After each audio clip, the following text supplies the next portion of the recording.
جنات پر ایمان بھی، ایمان کا مطلب یہ یقین رکھنا کہ جنات کا وجود ہے، یہ بھی ایمان کا حصہ ہے. جنات کا منکر بھی اسلام سے خارج ہے، کیونکہ قرآن مجید سے، احادیث سے، تواتر سے یہ بات ثابت ہے کہ اللہ نے ایک مخلوق آگ سے بنائی ہے، ایک مخلوق بنائی ہے نور سے، جس کو کیا کہا جاتا ہے؟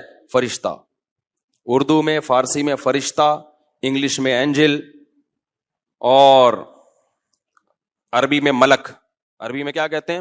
ملک، جس کی جمع ملائکہ ہوتے نا، ملائکتہ بہت آتا ہے نا قرآن مجید میں. تو گورے بھی مانتے ہیں اس کو، کیونکہ یہ تو آسمانی کتابوں سے تواتر سے ثابت ہے. تو اب یہ فرشتہ چونکہ مادی مخلوق نہیں ہے تو ہمیں وہ مخلوق نظر نہیں آتی. اب سائنس کا یہ کہنا ہے، سائنس تو یہاں تک بھائی سائنس مادی چیزوں پہ تحقیق کر سکتی ہے بھائی جان، کچھ چیزیں سائنس کی دسترس سے کیا ہیں؟ خارج ہیں. اگر وہ دلائل سے ثابت ہو جائیں، دوسرے دلائل سے، تو ان کو مان لیا جائے، نہیں ثابت ہو تو نہیں مانا جائے. اب سارے پیغمبروں نے فرشتوں کے وجود کا بتایا ہے، حضرت موسیٰ، عیسیٰ علیہ السلام، موسیٰ علیہ السلام، داؤد علیہ السلام، تواتر سے. تبھی یہود و نصارہ اور مسلم سارے متفق ہیں کس کے وجود پر؟ فرشتوں کے. اسی طرح اللہ نے ایک مخلوق کو آگ سے بنایا، اس کو کیا کہا جاتا ہے؟ جن. چونکہ وہ انسانوں سے چھپی ہوئی ہے اس لیے اس کو کیا کہا جاتا ہے؟ جن. جن چھپی ہوئی چیز کو کہتے ہیں. مجنون کسے کہتے ہیں؟ جس کی عقل چھپی ہوئی ہو، پردہ پڑ گیا ہو، دیوانہ ہو گیا ہو. جنین اس بچے کو کہتے ہیں جو ماں کے پیٹ میں ہو، وہ بھی چھپا ہوا ہوتا ہے نا.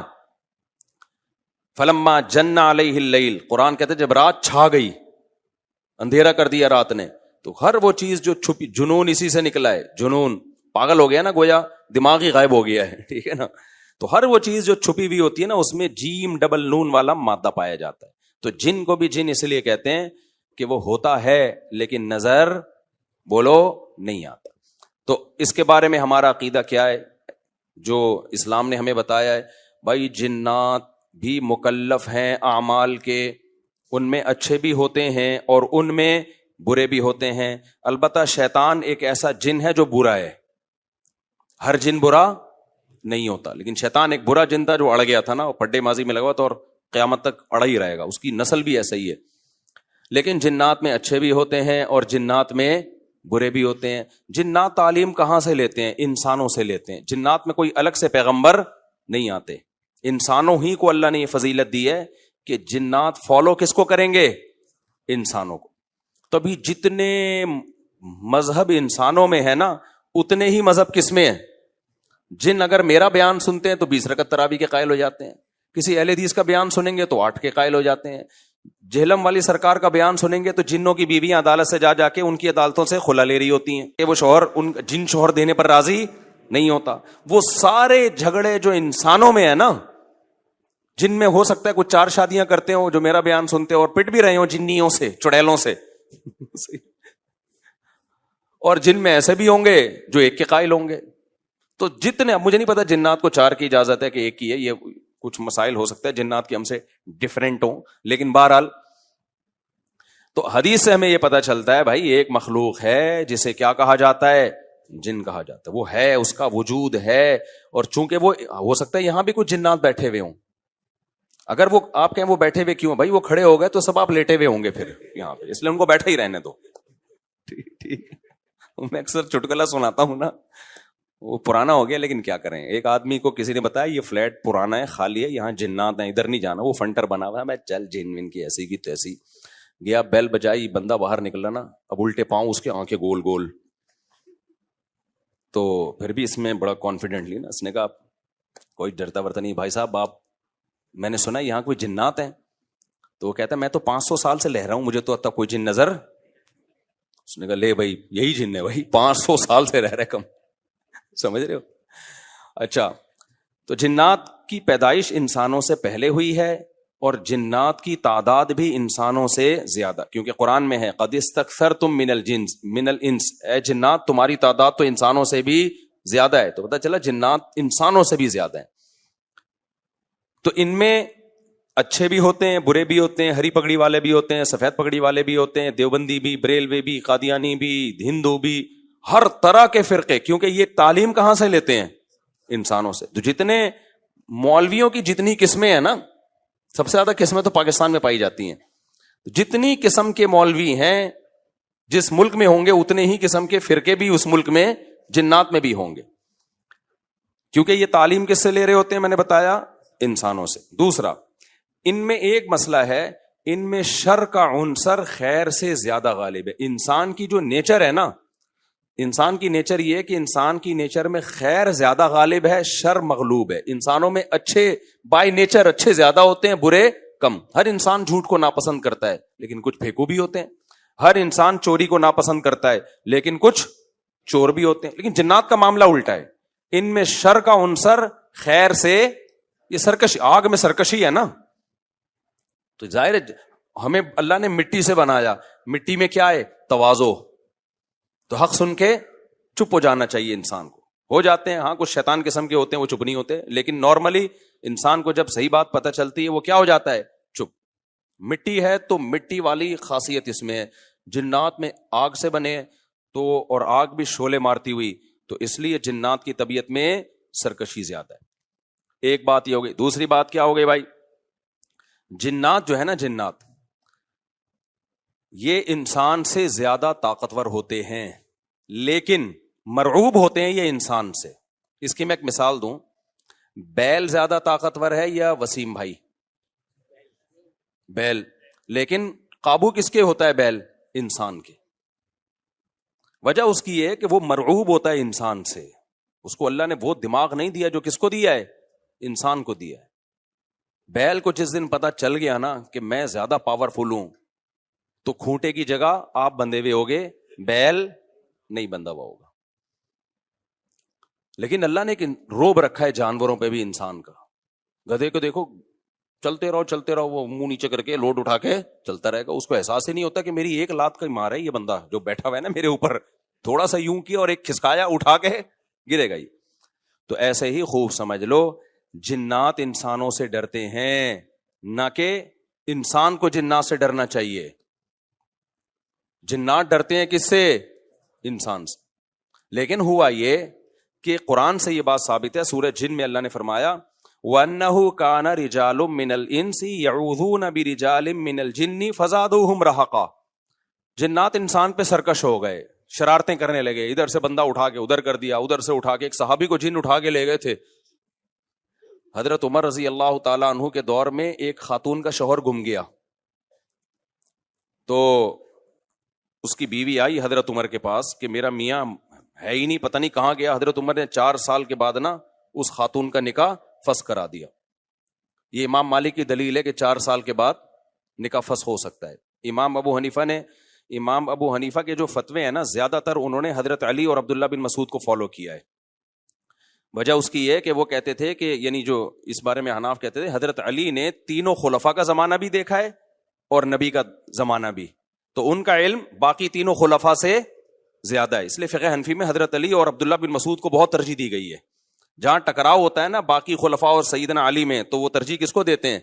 کیونکہ حضرت علی ان تمام محفلوں میں, ان فتووں میں تینوں خلفاء کے ساتھ ہوتے تھے, تو وہ سب کے دلائل بھی جانتے تھے, اور ان پہ پھر بعض چیزوں سے سیدنا عمر نے رجوع بھی کیا ہے حضرت علی کے کہنے پر. تو عمر کم تھی نا, علم حاصل کرنے کا موقع ان کو زیادہ ملا. تو اس لیے حضرت علی کا موقف جو میں نے خلا والے اس میں ریکارڈ کروایا کہ بھائی نہیں, جب تک ہمیں پتہ نہیں ہوگا مر گیا ہے کہاں گیا, تو ہم کیسے نکاح ختم کر دیں. بہرحال حضرت عمر نے کا یہ قول تھا, تو مالکی فقہ میں ہے, تو فقہ حنفی نے بھی اس میں فقہ مالکیہ پہ فتویٰ دیا ہے. تو 4 سال ان کو انہوں نے نکاح کیا کرا دیا, حضرت عمر نے ختم کرا دیا. وہ بندہ آ گیا تھوڑے دنوں میں, تو روایت میں آتا ہے حضرت عمر خوفزدہ ہو گئے نا. ٹھیک ہے بھائی, ایک بندہ کہہ رہا ہے میری بیوی آپ نے کسی اور کو کیسے دے دی. تو حضرت عمر نے پھر کہا بھائی اب تمہارے پاس 2 آپشن ہیں, یا تو تمہاری بیوی ہم تمہارے حوالے کر دیتے ہیں, یا پھر مہر لے لو, اس کو طلاق دے دو. یعنی حضرت عمر نے بھی اس پرانے نکاح ہی کو باقی رکھا ہے کہ بھائی اصل تو اسی کی ہے نا, تو اس لیے اب مہر لے کے چھوڑ دو اس کو. مقصد یہی ہوگا کہ ہم اس کا وہیں نکاح کرا دیتے ہیں. یا دوسرا آپشن یہ ہے کہ ٹھیک ہے بھائی اب تمہارے نے, اس نے کہا نہیں اب ظاہر ہے اب کسی اور مرد کے پاس چلی گئی ہے, تو انسان کو اس میں غیرت بھی آتی ہے نا. انہوں نے کہا نہیں, میرا مہر مجھے واپس کر دیں, اب اسی کے ساتھ رہے. ٹھیک ہے نا. پھر حضرت عمر اس سے پوچھنے لگے ہوا کیا تھا. اس نے بتایا جن اٹھا کے لے گیا تھا مجھے. مصنف عبد الرزاق یا مصنف ابن ابی شیبہ کی روایت ہے یہ. جن اٹھا کے لے گیا تھا. تو بعض دفعہ ایسا ہوتا ہے کہ انسان کو جن بولو اغوا کر لیتا ہے. تو قرآن کیا کہتا ہے, لیکن آپ لوگ کے ساتھ نہیں ہوگا, خدا کا واسطہ جنات کو زیادہ لفٹ نہ کراؤ, پوری سیٹ اپ ہمارا برباد ہو گیا اس چکر میں.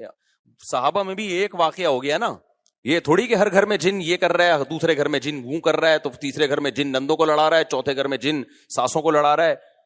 ہمارا تو پورا پروگرام یہیں سے شروع ہوتا ہے, یہیں پہ ختم ہوتا ہے. ایک آدھ سینکڑوں میں کوئی ہو سکتا ہے جن اٹھا کے لے جائے, پھر واپس بھی کر کے میرا خیال ہے دے گیا. اچھا, تو قرآن میں سورہ جن میں آتا ہے انہ کان رجال من الانس, جنات نے خود ہی یہ بات کہی کہ ہم سے انسان ڈرنے لگے اور ہم سے پناہ لینے لگے.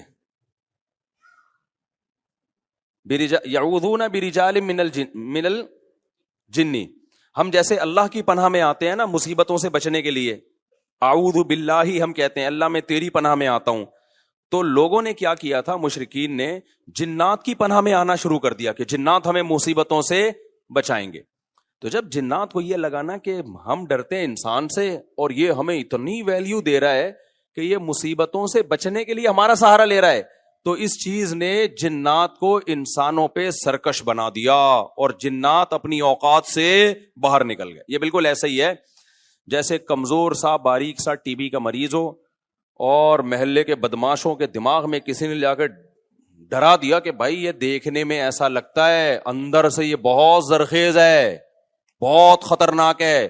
بار بار جب یہ پروپیگنڈا ہوگا تو وہ جو پتلا سا ہے نا اس کو بھی احساس ہونے لگے کہ شاید میں واقعی میں کوئی بہت بڑا فنٹر ہوں. وہ بھی سینہ چوڑا کر کے چلنا شروع کر دے گا. کسی دن کسی نے ایک چپٹ لگائی تو ڈھیر ہو جائے گا وہ. تو جب انسان کی ناجائز تعریف ہوتی ہے وہ اپنے بارے میں غلط فہمی میں مبتلا, تو جنات بھی اپنے بارے میں یہ سمجھنے لگے کہ یار یہ اتنے بڑے بڑے انسان جو کیا کیا چیزیں ایجاد کرتے ہیں, لوہے کو پگھلا کے تلواریں بنا لی انہوں نے, اور جہاز ایجاد کر لیے, راکٹ ایجاد کر لیے, یہ کر لیا وہ کر لیا, تو یہ ہم سے ڈر رہے ہیں, ٹک ٹک ٹک ٹک. بڑے بڑے سائنسدان بھی ہم سے کانپ رہے ہیں کہ پتہ نہیں مجھ پہ کسی نے کچھ کر دیا ہے اور یہ جنات یہ کر سکتے ہیں. تو جنات کو لگا کہ بھائی یہ اس سے کھیلو, اس سے کیا کرو, جیسے آپ کے جیب میں بندوق نہیں ہے لیکن کوئی ڈر رہا ہے. ہمارے ایک دوست کے ساتھ کیا ہوا, ایک ڈاکو آیا, وہ ڈاکو بھی کوئی بےچارا نیا نیا ڈاکو بنا تھا, بےچارا تو نہیں کہنا چاہیے ڈاکو ہم وقت کو. تو انہوں نے کیا کیا, یوں کیا نا, یوں. یہ رفیع بھائی کا قصہ ہے, ہمارے رفیع بھائی نے بچے ہوئے ہیں, اللہ ان کو بچا کے رکھے, ورنہ حرکت انہوں نے ایسی کی تھی کہ اب تک ڈیلیٹ ہو چکے ہوتے یہ, کیونکہ یہ ڈاکو آج کل ایسے نہیں ہے یوں کرو تو بھاگ جائیں. تو انہوں نے کیا کیا, انگلی سے نا یوں, وہ سمجھا پسٹل ہے, بس یوں یوں دکھایا, وہ بھاگ گیا. تو مجھے آ کے بتا رہے ہیں کہ ڈاکو آیا تھا, میں نے جیب سے یوں کیا, یوں. میں نے کہا رفیع بھائی کوئی دعائیں کام آ گئی ہیں آپ کے. ابھی پرسوں پھر 2 بندے ڈاکوؤں نے شہید کر دیے, 2 بندے جوان گلشن معمار میں. ایک کے تو جبڑے میں گولی لگی ہے, بہت بڑے تاجر تھے وہ, یہ ہمارا گارڈ ہے نا, اس کے پیچھے نمازیں پڑھی ہیں انہوں نے, وہ تو جبڑے میں گولی لگی ہے, منہ کے اندر گھسی ہے, وہ تو ہاسپٹل میں ایڈمٹ ہے, ان کے ساتھ جو دوسرا تھا وہ تو شہید ہوئی, پرسوں کی بات ہے. تو مرتے رہو, تمہاری قسمت میں یہی ہے بھائی. جب تک احتجاج نہیں کرو گے نا, ان کے خلاف نکلو گے نہیں, ان کے گھروں کو گھیرو گے نہیں, دھرنے مار کے بیٹھو گے نہیں نا, بددعائیں 27ویں رات کو اٹھ کے ریکارڈ کروا کے نہیں دو گے, اس وقت تک کراچی کے مسئلے حل ہونے والے. کیونکہ ہماری گورنمنٹ کو پتا ہے کہ ان سے بڑا بےغیرت, کراچی والوں سے بڑا بےغیرت اس کائنات میں کوئی ہے نہیں. تو ان بےغیرتوں کو کوٹتے رہو, پیٹتے رہو, یہ اسی کام کے لیے بنے ہیں یہ. تو باقی بڑے بےغیرت ہیں, میں حکمرانوں کو برا نہیں کہتا, قسم اٹھا کے کہا جا سکتا ہے کہ کراچی والوں سے بڑا بےغیرت مجھ سمیت کوئی بھی نہیں ہے. تو ہماری قسمت میں ہے, مرتے رہو, جنازے اٹھتے رہیں گے. کبھی کوئی بددعا فلسطین اسرائیل کے خلاف بددعائیں دے رہے ہیں, دینی چاہیے. ان بغیرتوں کے خلاف بھی تو بددعائیں دو یار. ہم نے یہ چیزیں برداشت کی ہیں, گٹر کے ڈھکن نہیں ہے, گٹر ہماری مسجد کے باہر سے 4 سال سے گٹر ابل رہا ہے, 4 سال. کئی دفعہ ہم نے اپنے خرچے پہ صاف کروایا, پھر بھی ابل رہا ہے. کسی سندھ گورنمنٹ کے کسی بندے کو توفیق نہیں آ کے, یار کتنے نمازی آ رہے ہیں گٹر کے پانی سے گزر کے آ رہے ہیں, وہ سب شکایتیں کر رہے ہیں. کوئی مسجد کمیٹی کو برا کہہ رہا ہے, کوئی کس کو برا کہہ رہا ہے, تو سب یہی کر رہے ہیں. بھائی مسجد کمیٹی کہہ رہی ہے ہمارا کیا قصور ہے یار, ہم کتنی دفعہ صاف کروائیں, اور ایک گٹر ہو تو صاف کروائیں نا, پوری گلی کے آپ دیکھ لو حال جا کے. ہم نے پھر بھی برداشت کر لیا. لیکن یار انسانی قتل کون برداشت کر سکتا ہے؟ ہر دن 4 6 5 10 جوان موتیں کراچی میں ہو رہی ہیں, جوان موتیں. جن کے گھروں میں جنازے اٹھتے ہیں ان سے جا کے پوچھو کیا حال ہوتا ہوگا. لیکن یہ قوم بے حس ہے, یہ سڑکوں پہ نہیں نکلے گی. اس کی قسمت میں ہے کہ پٹو مرو، تمہاری قسمت میں ہے یہ. تو بھائی نکلو جا کے گھیرو یار ان حکمرانوں کے گھروں کو گھیرو، انہیں بولو بغیر تو یہ انسان ہے، یہ گدے گھوڑے نہیں یہاں پہ رہتے ہیں. جب میں مسجد سے نکلتا ہوں نا پھر خبر آتی ہے 2 بندے آج وہاں قتل کر دیے، 3 بندے، اور سارے اپنے ریلیٹیو ہوتے ہیں، کوئی فلانے کا فلاں جاننے والا، کوئی اس کا. یہ دنیا کے کسی ملک میں ایسی دھاندلی ہوتی ہے کہ یار دنیا کے کسی ملک میں یہ بغیرتی ہوتی ہے؟ تو مارے کھاتے رہو مرتے رہو. بھی پرسوں جماعت اسلامی کے کسی کارکن کو شہید کر دیا. کتنے نیک آدمی تھے وہ، کتنے ان کے چہرے پہ کیسی رونق تھی، کیا گھر میں ان کے کوہرام مچا ہوا ہوگا یار. ذرا سی بات پہ بندہ مارنا ان کے لیے.